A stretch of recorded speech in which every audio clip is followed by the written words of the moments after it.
This is Leadership is Changing podcast, episode 3.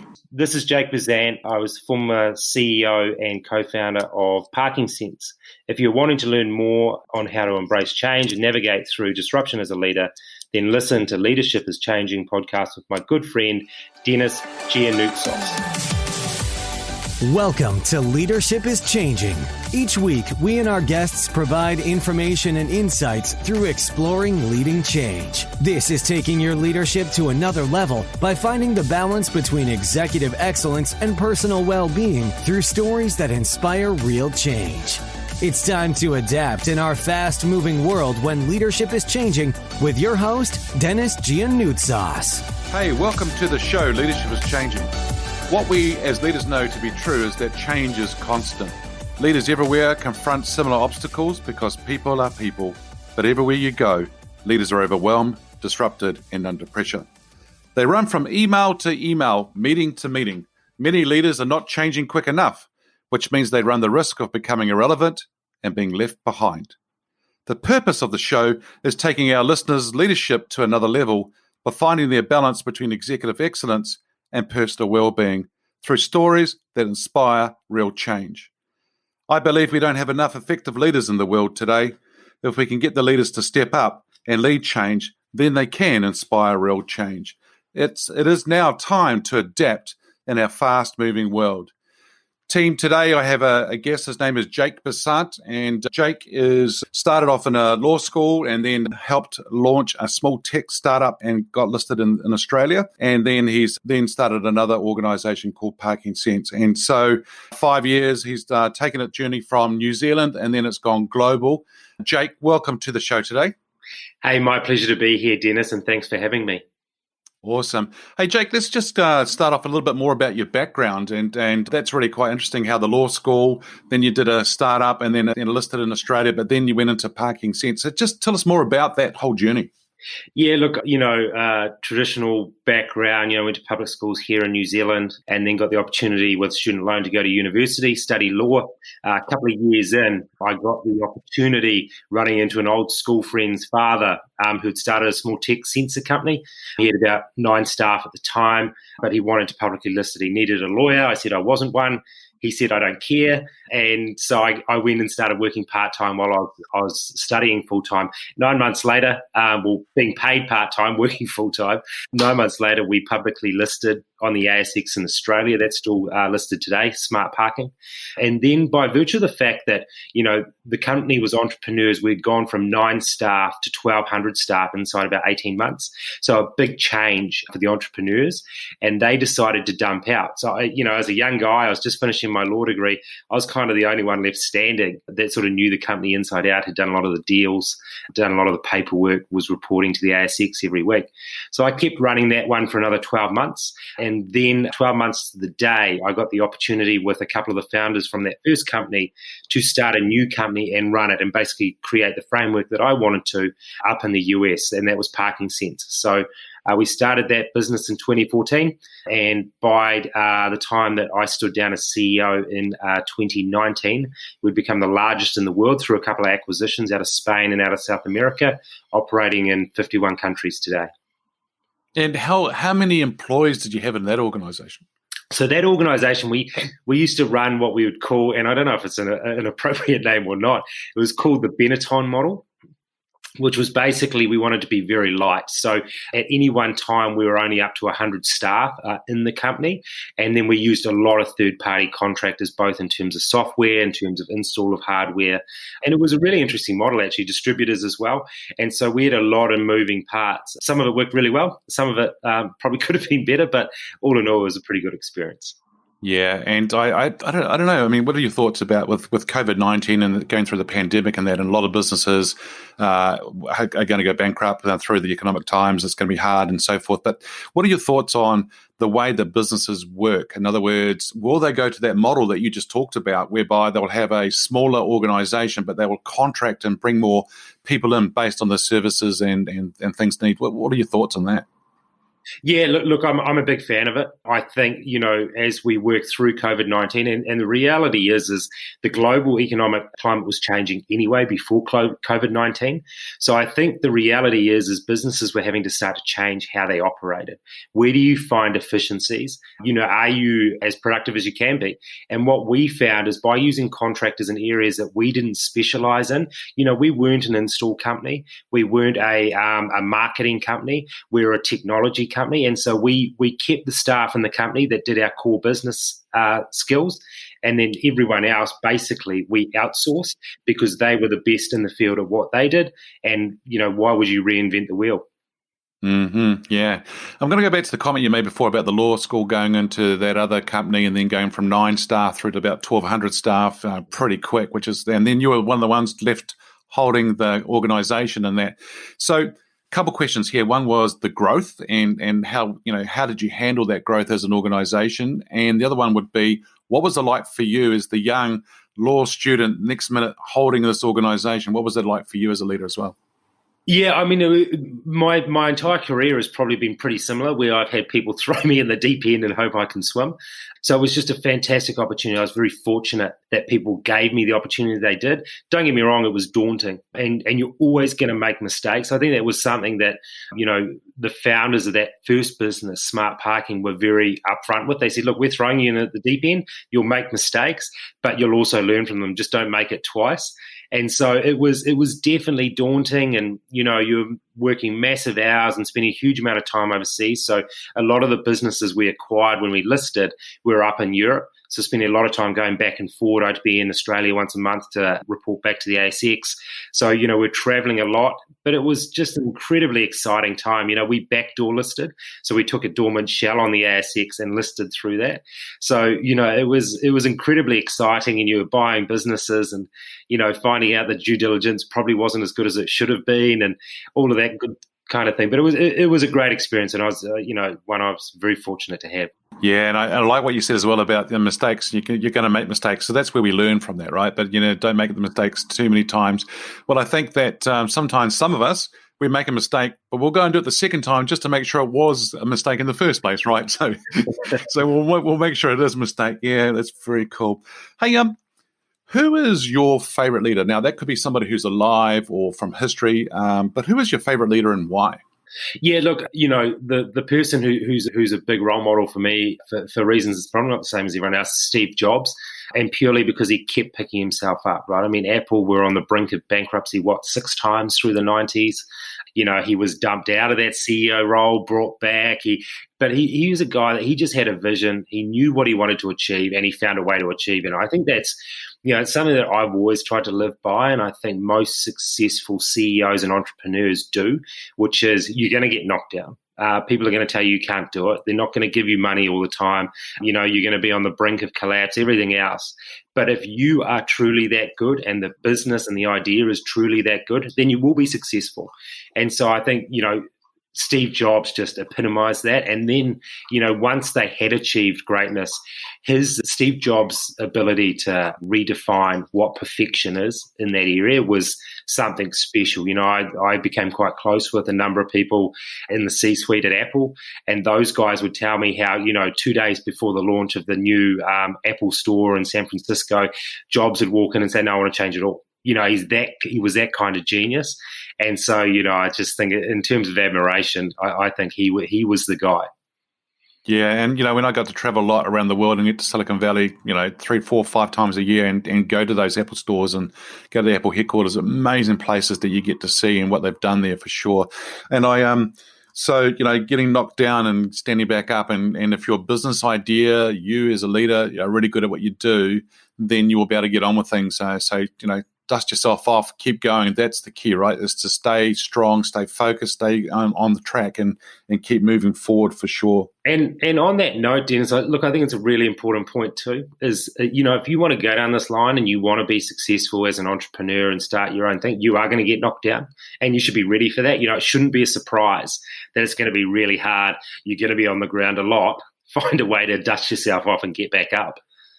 Yeah, and I think they talk about if you're gonna do it, it's going to happen, as you say.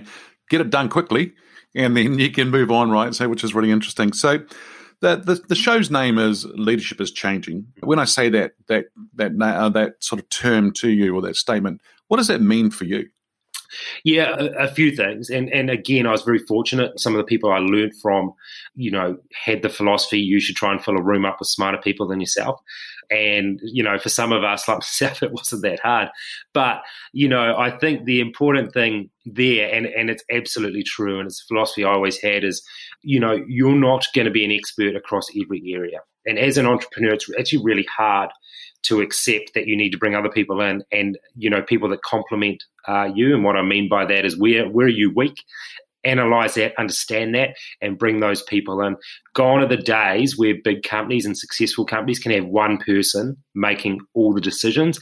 It's like a sporting team, different people for different positions because they bring the most value in that position. I use a rugby analogy that there's no point in us putting a prop on the wing, right? Or vice versa. Yeah. Yeah, I agree. I like it, and fill the room with smarter people. I mean, that's a smart thing to do. And there's a whole lot of egos are in the way, and so for a lot of entrepreneurs and business owners and senior execs and say large corporates and that, their role is really to set the strategy or set the vision, things like that, and then get the heck out of the way and let people get on with it. But so many of them just want to stay in the way, right? Correct. And I always had the philosophy that if I can make myself redundant as a CEO, I've done my job. So it's not just about day-to-day operations, it's also succession planning, right? I mean, you look at a business and how it's growing. What does that look like in 1, 2, 3, 5, 10 years' time? And then, what skill sets are you going to need through that time? Plan ahead of the curve, but also get the right people in place. If you can't get them in place, outsource it to a company that does it better than you're going to. Yeah, I think that's a big role for leaders, which is the succession planning.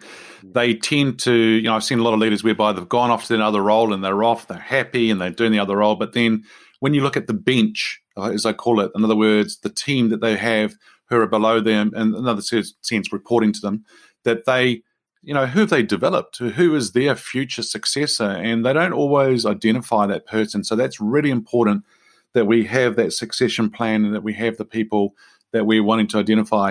The other thing you say, and Jim Collins talks about it as well in his book, as well, is that having the right people in the right seats on the bus, right? It's just making sure we've got the right people. And this is a question I ask a lot of leaders all the time, and that is, do you have the right people around you? And I get people, I've got the right people. But then a little bit further on down the track, they realize, no, I don't.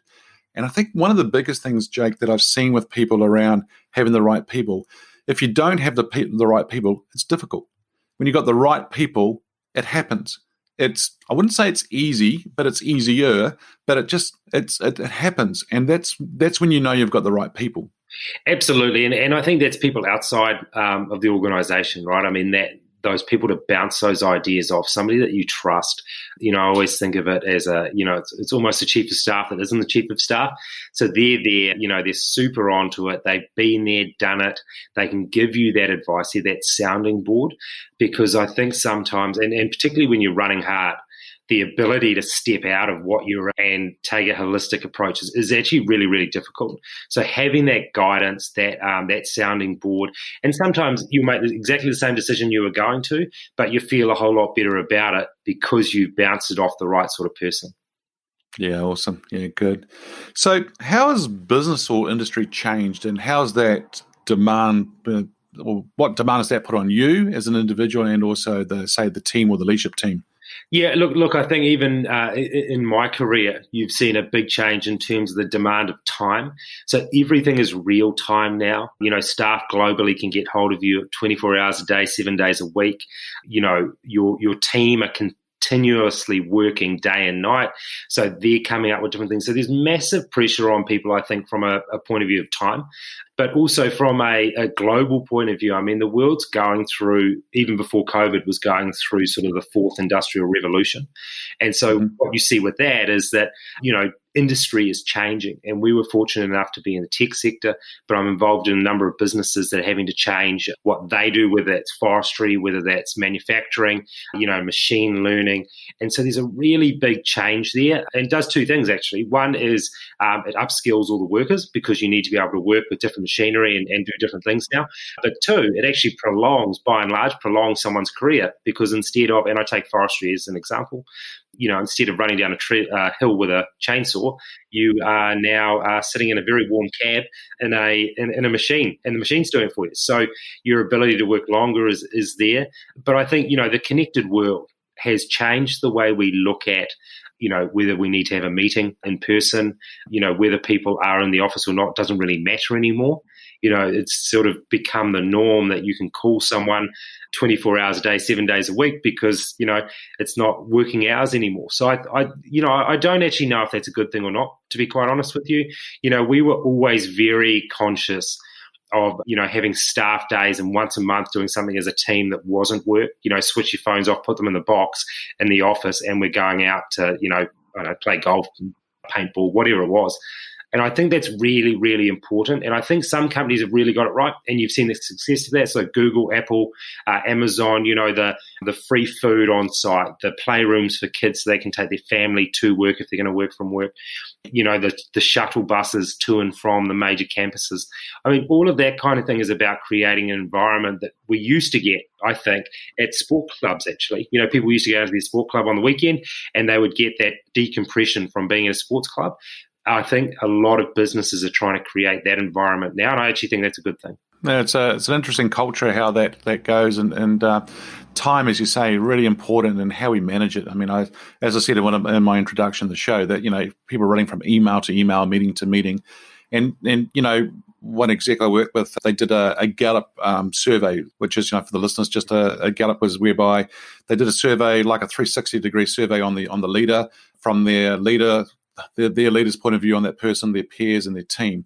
And of the 9 on the executive team, he was second to the bottom, and he was not good. And he came across as his not having any presence. Why? Because he was just running from meeting to meeting, email to email, 24/7. It was just full on. So when he got to a meeting, he felt A, tired, and B, he sat there not even participating, because he's starting to think about the meeting he's just left. He's thinking about the meeting he's going to. He's thinking about a whole lot of stuff, and he just wasn't present. So I worked with him on that and got him to start thinking about things and using a model with him that I've created. And what happened is that he, 9 months later, we did another Gallup survey, and he was second again to the top. Yeah. And so it was a big difference. And his whole executive presence changed because he was going into meetings and asking good quality questions, because he was taking the time out to think about things as he was doing it. So I think what you're saying before about that real time and the demand on our time is so true and so amazing what's happening at the moment. It's how we manage that and being disciplined to put some boundaries around us to help things. Yeah, absolutely. And I think on that note too, as entrepreneurs and leaders, we're not always great at seeing our time for what it is, and that's a massive cost, right? So, if there is something that you can pay a staffer for, whether that's an executive assistant, a secretary, or some of your managers, and get them to do some of those tasks, is actually a really good use of your time, so that you can focus on what your job is, which is driving the business forward, leading from the front, running the team. And that's really important. It's menial tasks that we do as leaders, CEOs, managing directors, whatever. And if you put a cost on that and you said, look, my time's worth a couple of grand an hour or whatever that might be, you'd never do it. You'd get somebody else to do it that isn't worth that cost. But because it's you do it. And so I think that's a really big lesson to learn as well as your company grows. Oh, too right. So delegate. Hey, that's not a bad idea. And then so the other thing I see, Jake, as well, is that working with leaders, and they'll go to a meeting, and at that meeting is also their 2 or 3 team members from their team of 10, as an example. And I go, so why are you going to the meeting? Oh, because I've been invited.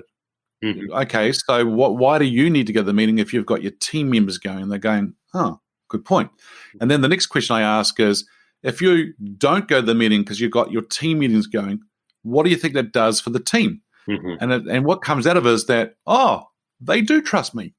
And that we take it away. We don't actually understand that we're doing that as leaders because we know that we have to go to this meeting and it's really important.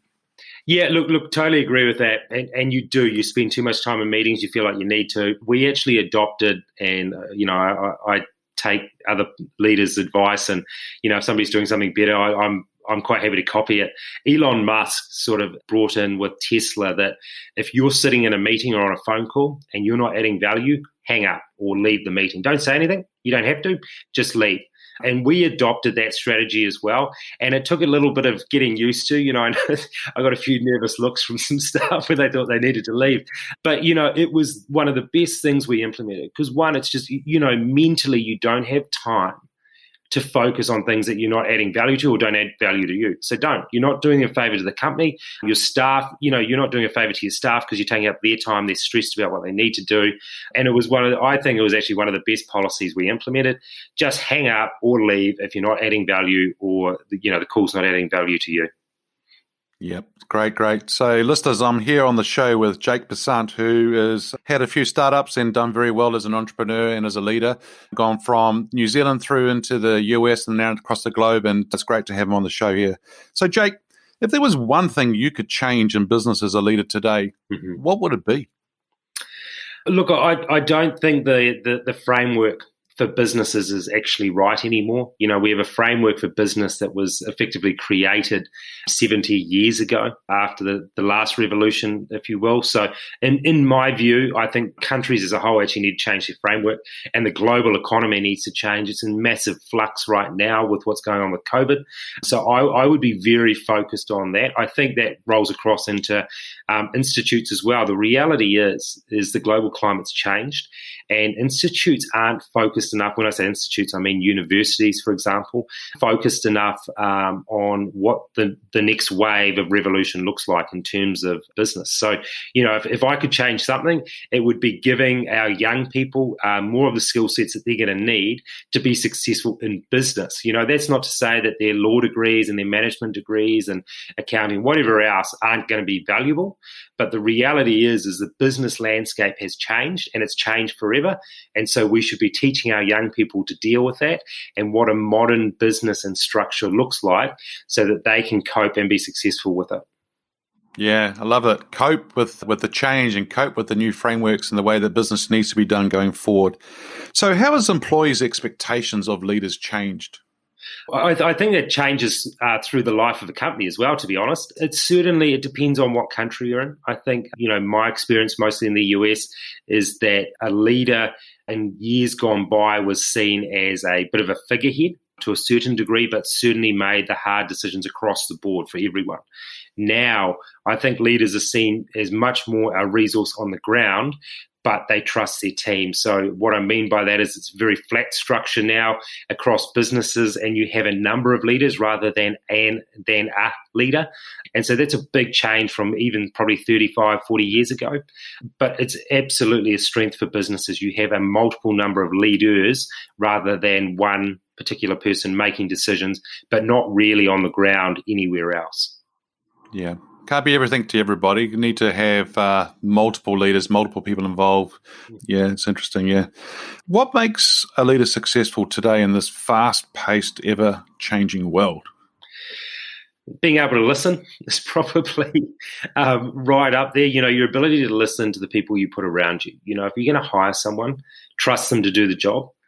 If you don't trust them to do the job, don't hire them, basically. My view is that, leaders are there to lead, and you stand up in front of the hard decisions, and the hard decision might not be the decision you made either, right? So, if you're going to trust the structure, you're going to trust the team, you stand up in front of that, and if it goes wrong, you need to be prepared to be the one that gets the knife, right? So, I think that's really important, because that mindset then allows you to make decisions with the team, knowing full well that you bear the brunt of that responsibility. Yeah, the responsibility, big time, skin in the game. You're actually there. I actually use an analogy too, Jake, where I talk about, are you one of the 22 players on the field, I'm thinking about football or soccer, or are you one of the 80,000 in the crowd watching? Because you see, if you're a leader, you are one of the ones on the field. You are actually in the game, and you're there, not being somebody there as an observer or one of the crowd. You've got to be in the game. And as you say, I love it where you talk about that. You have to lead from the front, but sometimes it may be decisions whereby it's not your decision or something you may not agree fully on, but you've got to be in there as a leader. You've got to actually live it and bring it to life. Take people on the journey with you as well. Yeah, absolutely. And, it's you getting involved where you need to get involved. And I think having that ability to do that is actually a really specific skill set, because people don't want to be micromanaged, but they want to know that they've got your support, and they want to know that they can express themselves and make decisions based on their experience and their skill set, and you're going to trust them and back them to the hilt for that. But I do come back to, it's really important for a leader to stand up, both in terms of being the face of the company, and also when things don't go right, you are the one that stands up, takes the brunt of it, and your staff should know that. Mm-hmm. Yeah, great.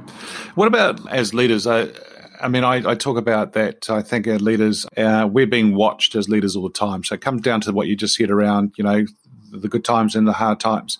So being watched as a leader, what are your thoughts about that? Are we being watched as leaders all the time? Yeah, I think we are, and you should see it as that. You're a role model for the business. Your actions will directly be seen as how the business conducts itself, both internally and externally. We always made an effort at Parking Sense to be best dressed whenever we went to a meeting, an interview, whatever it might be, whether we were raising money, whatever. We were always best dressed in that room. And that was, as a leader and as a front person, I felt that it was very important, that I didn't turn up to work in track pants. I think that's just crucial. You're on time. You're the first one in the office. They know you're there. And, hey, you might not be there all day, but they know that you're up early, you're working hard, you're focused. We had rules around travel time, for example, and, when people traveled in economy as opposed to business class. And as leaders, we all abided by the same rules, because I would never ask a staff member to go and do something that I'm not prepared to do. And I think that's really important. Staff need to know that you are prepared and know every part of the business. We would send any of our executives out on site to do an install of the hardware in their first week with the company. And, I think that was a really important part for everyone to see what each other did and the challenges that you all see. So if you make a mistake, how does that impact somebody else? And I think as leaders, that's important. Okay, good. So you had people going out so they could see how each other's worked and how it impacted. Did you actually sort of cross-pollinate, if I can put it that way, the team and the organisation, where people got to do parts of other people's jobs? So then you always have backups, but also probably the more of an understanding of where people are coming from? Yeah, so we did. We didn't at the highest level. I mean, one of the things that I was very passionate about implementing at a period of time, and it probably goes back to making yourself redundant, is having a C-suite of executives that can interchange through roles. So, and actually did. So you would have quarter by quarter where your executives actually rotate through different roles in the business. And the reason that I thought that was a good idea and would implement it and will one day is because you have different mindsets and different skill sets in the different roles that bring out different creativity and different ideas long term. So you'd rotate your CFO, CEO, CMO, COO all through different roles and get efficiencies out of it that way. And it's a pretty holistic approach and pretty different to what most people are operating today. But I do think it's the future. I think if you've got a core group, even in a big business of 8 to 10 executives in that C-suite, rotating them through every role, including the CEO role, would actually give you creativity that you won't see anywhere else in the world. Wow, that's awesome. I mean, would have been great to see that happen. Mm-hmm. And when we transitioned into those roles, how quickly were they up and into that role? Because, sometimes it can take a lot of time. Yeah, it does. But in saying that, that's the beauty of the idea, is that people took the time to understand every role because they knew it was coming. So they took more notice of what was going on in the business. They took more notice of what is the CFO actually doing? How is he operating through? Who's helping him? Because I'm going to need those same people to help. It also creates relationships. So instead of, there is a natural dislike or friction between finance and sales. It doesn't matter what business you're in, there will be a natural friction between those two departments. But the reality is if you operate in this way, it creates a real relationship, because everyone does need to have a stronger relationship. It's not just, I need an account from accounts. It's next month I'm actually going to be running with accounts. What do they do? How do they do it? What are the challenges they see? So it actually was an awesome way of creating a great culture across different departments as you grew as well. Yeah, so a lot of organizations do talk about culture and how important it is, but what I'm hearing from Jake is that, not only did we talk about it, we actually did it and we brought it to life, because that's, you can't expect things to happen if you're not actually out there doing it. So, great. Yeah. So I'm going to ask you to get your crystal ball out and think about things about the future. And that is this question here, which is, where do you see leadership being in 5 years? Well, I think, a little bit of the stuff I talked about, I think some companies will start to implement over a period of time in terms of, rotating different C-suite through. Look, I think leaders, it's interesting. It's going to become more of a young person's game, I actually think, in terms of the leadership, because it is becoming a much broader role. Understanding different parts of the business, understanding technology and how you can be most efficient is going to become really, really important, and is today actually, but more so in 5 years' time. I also think understanding where the world's going to go. I mean, as a leader with your leadership team, your job is to create the structure, the strategic vision, and ultimately the direction of the company.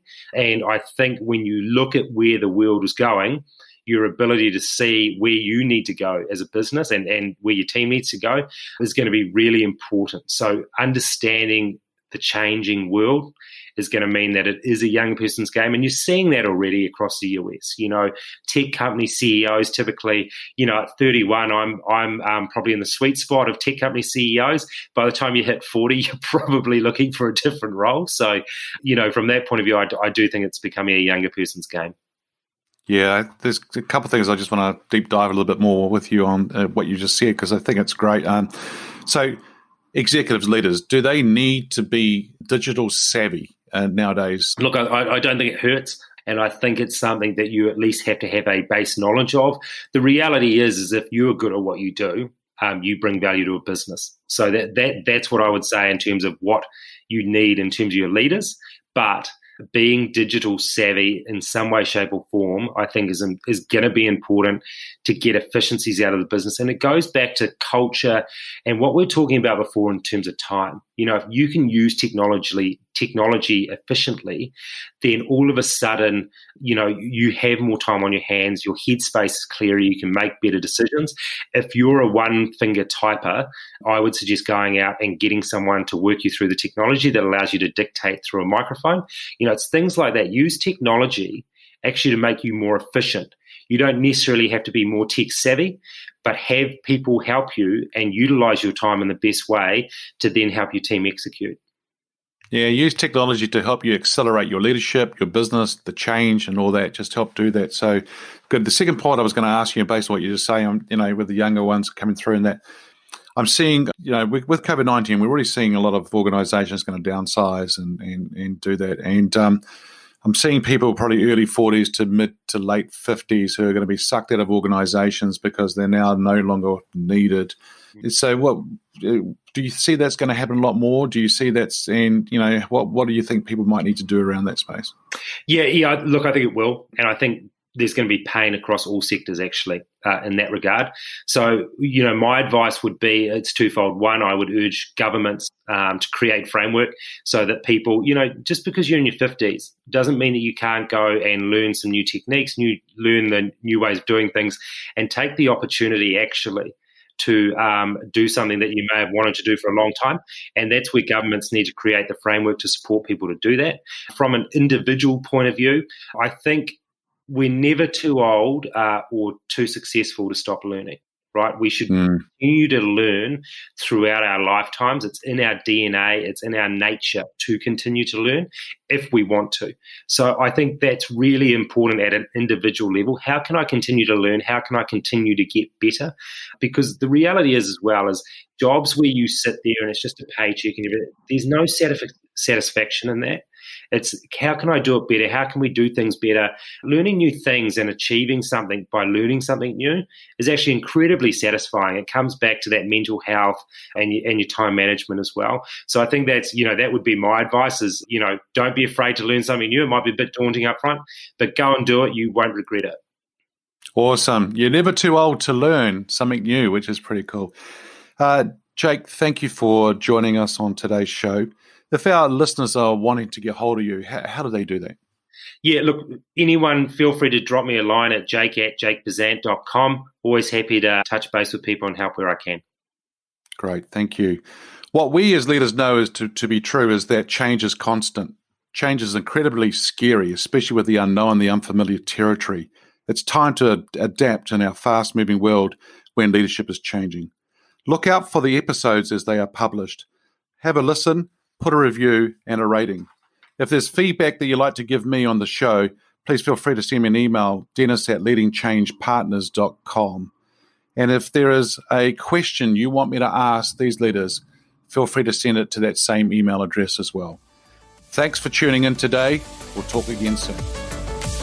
Thank you for listening to this episode of Leadership is Changing with your host, Denis Giannoutsas. Each week, we and our guests provide information and insights through exploring leading change, inspiring executives and leaders to adapt and lead a bigger game in a fast-moving world.